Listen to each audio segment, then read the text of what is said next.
रिश्ता।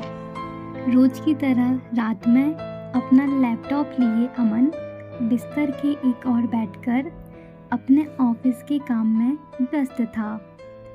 बिस्तर के दूसरी ओर उसकी पत्नी मानवी आराम से सो रही थी कि तभी एक नोटिफिकेशन बजी। अमन ने जैसे ही नोटिफिकेशन खोला तो उसे विश्वास नहीं हो रहा था। क्या ये सच है? उस खूबसूरत लड़की ने उसकी फ्रेंड रिक्वेस्ट एक्सेप्ट कर ली जिससे वह पिछले कई दिनों से दोस्ती करना चाहता था।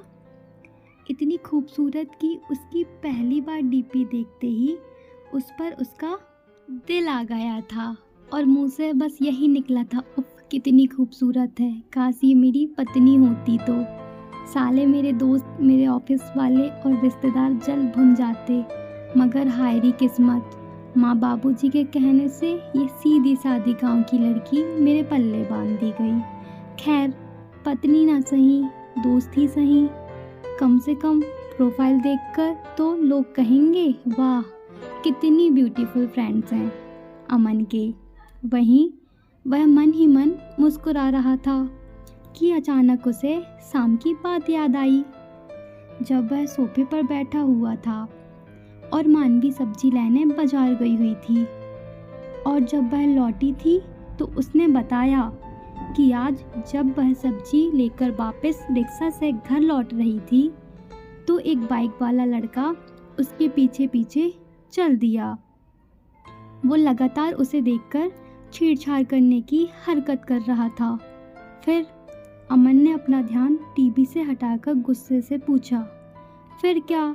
मैंने रिक्शे वाले से बताया तो उसने भी पीछे देखा और कहा ये तो आवारागर्दी करते रहते हैं, आप इन्हें इग्नोर किया कीजिए। मैंने भी उसकी ओर देखना बंद कर दिया मगर वो लगातार पीछा कर रहा था। तब मैंने उस रिक्शे वाले से एक अनजान गली के दरवाजे पर मुझे उतारने को कहा और वहाँ चुपचाप एक तरह में खड़ी हो गई।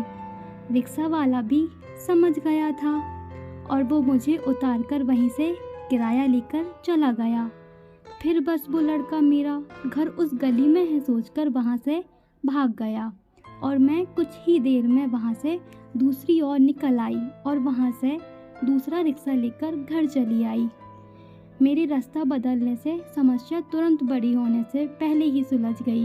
आगे से अपना मोबाइल फ़ोन अपने साथ रखा करो और तुरंत पुलिस विभाग को सूचित किया करो, जी कहकर वह अंदर चली गई। एक बार फिर से नोटिफिकेशन बजी। अमन ने देखा तो दूसरी ओर से हाय का इमोजी सेंड हुआ। फिर उससे पूछा गया कि आप मैरिड हो या अनमैरिड? आपकी प्रोफाइल देखकर मैं काफ़ी इम्प्रेस हूँ। अमन ये पढ़कर और भी खुश हो रहा था, वह ये तो मुझसे पहले से ही इम्प्रेस है। तभी अचानक दूसरी ओर दिन भर की थकावट से चूर उसकी नज़र अपनी पत्नी मानवी पर पहुंच गई।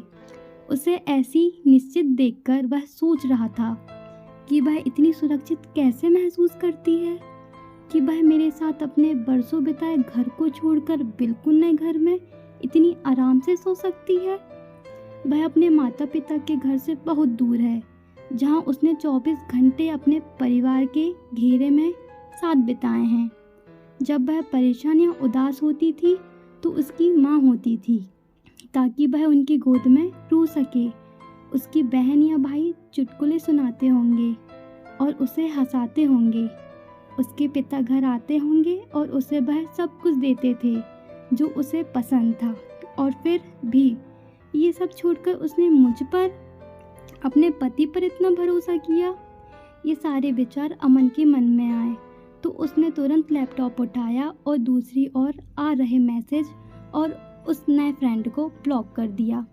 लैपटॉप एक और रखकर वह अपनी पत्नी की ओर मुड़ा और उसके बगल में सो गया और मन ही मन बुदबुदाने लगा, मैं एक आदमी हूँ, कोई बच्चा नहीं।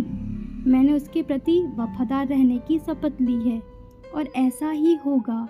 मैं हमेशा के लिए एक आदमी बनने के लिए लड़ूंगा जो अपनी पत्नी को धोखा नहीं देता और एक परिवार को नहीं तोड़ता, बल्कि हमेशा साथ रहता है और अंत तक साथ ही रहेगा। शायद इसी प्यार और विश्वास के भरोसे में रिश्ता जन्म जन्म का होता है। और मुस्कुराकर आँख बंद करके लेट गया।